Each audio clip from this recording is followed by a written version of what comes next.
Hello guys, today I'd like to teach you how to play better scales. I think many of you have to play scales for various reasons. Usually it's because of exam purpose, the requirement. But I have to say that even if you don't have to take the exam, it's very important for you to learn how to play good scales. Major, minor scales, chromatic scales, and arpeggios. Because these patterns appear in the songs a lot. So let's start. So how do we play a good scale? Well, first of all, we have to know the finger patterns. Once you know the notes, okay? Now, the finger patterns are pretty repetitive because it's basically 1, 2, 3, 1, 2, 3, 4. Sometimes they start on the 2, sometimes on the 3, sometimes on the 1. And for the left hand, it's the same, right? We start usually like in the beginning, we start with 5, and then there's a 4, and then sometimes 3, sometimes 2. So that got a bit confusing when we get to flat keys or like sharp keys. Now, but there are groupings of all these scales. What I mean is, for example, let's start with the sharp keys, right?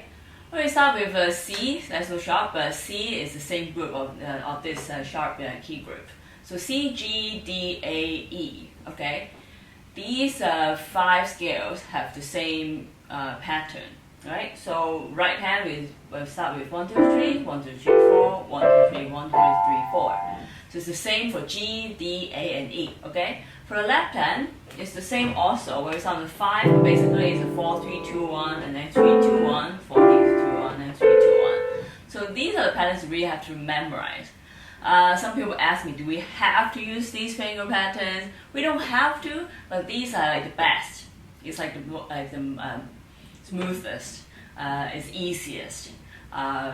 In my experience anyway, so I like to stick with them. There are a lot of things I say, you don't have to do this, you don't have to do this, but this is, I would say, a must.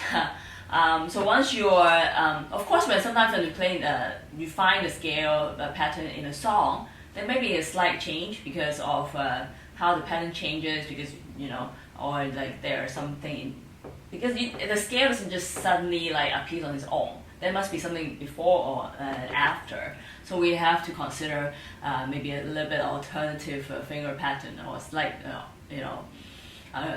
alteration to that pattern if necessary and when necessary. So now, so C, G, D, A, E is the same group. Then you can work on these together, right? B is really similar, but because for B major, the left hand starts on the 4. Okay. So that's a little bit different. So this you have to practice separately. But actually B and like F is also a similar situation. For left hand it's the same with the sharp key pattern C to E, but the right hand is a bit different because there's a flat on the B. So we have to use the 4 pattern first and go with 3, 4 pattern first, sorry, and go with 3. Okay. That's the pattern here.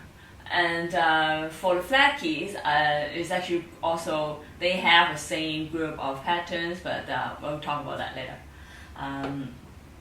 So you have to identify, like different groups, okay, so you can practice them together. Now, how to play a smooth scales, right? The next question is, because once I know, okay, I know the notes, I know the fingerings, okay? You don't have to tell me that. Okay, great. So I assume that now you know how to play them. But oftentimes I see people, have been playing piano for many years and playing the scales, for many grades, but still can't play a smooth scale. And I really think we have to address that issue. So how do we play smoothly, right? Now, so a lot of times we have problem here when we turn the thumb, right?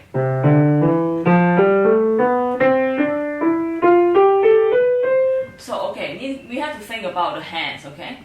Now, we don't turn like that. We don't have to pick up our hands and then like drop the thumb like this.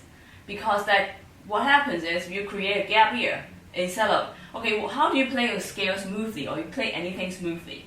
You want to have least gap as possible, right? You want to like connect the notes together. in terms of the sound, okay? So our movement have to do the same, okay? We do this. It's not smooth. So we want to move as close as possible, as little as possible. Yes, I talk about, like the arm movement, body movement, adjustment. But when it's like this, delicate movement like this, we have to think about really smooth movement quite quickly, okay? No abrupt movement at all. So, first of all, it's a preparation. Usually the problem is people prepare too late. Okay, so what happens if we play this? And then now we move. Too late, okay? So we have to move. Okay, I don't know if you see that. Let me move closer. Move the camera closer so you can see. Now, the thumb, if we do this, and then we move. Too late, okay? How I do it? I do this. What did I do? So, first of all, we don't do this. I don't do this, okay? I don't like pick it up and then like look at it. Okay, now I'm in the right position to drop. No dropping. We have to put the thumb on the key as close as possible. Well, it should be like right on the surface of the key before you strike. So you wouldn't do, because if you do this, I don't know how much weight I need to put on this note, okay? So you want to control the sound, control the movement, smoothness.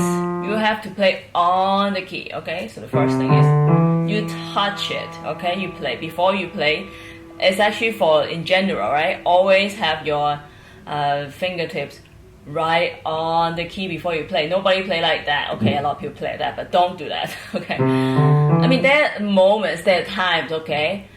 I mean, 99% of the time you do this. But there's times maybe we have to hit, like we have to like pick it up and then do that, again, you strike it, but